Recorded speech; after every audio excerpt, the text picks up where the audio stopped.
Here's a short walking tour of the rail yard in the old coaling tower in Raleigh, West Virginia, the old mining town in Raleigh.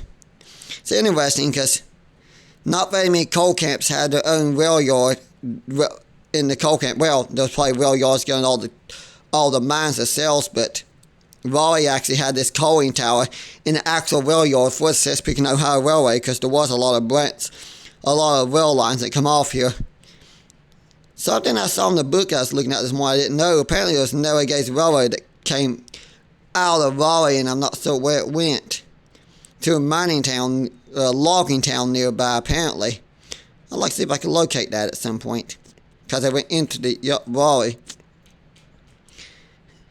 There's the entrance to the tower.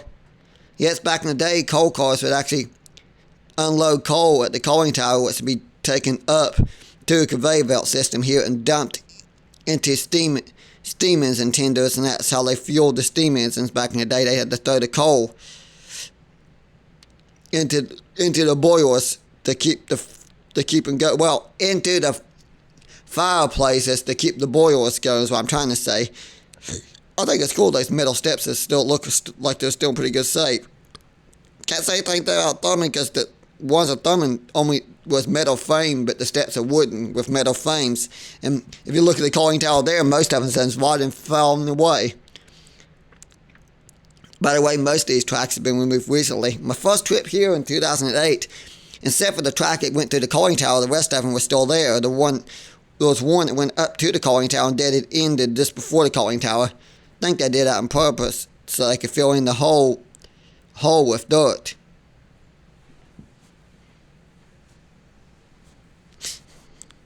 It's interesting because the one at Thurman is like a tourist attraction. There's a lot of people go there, and this is the wooden platform in that hole, where the coal used to be dumped.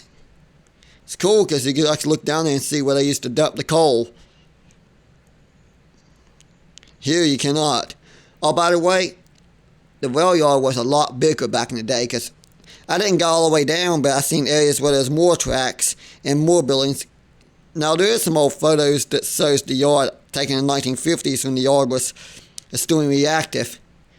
By the way, one of the only mines keeping this line going, by the way, would be the mine at Eccles. And occasionally they'll run a train affinity mine, but I don't think they have for a few years now.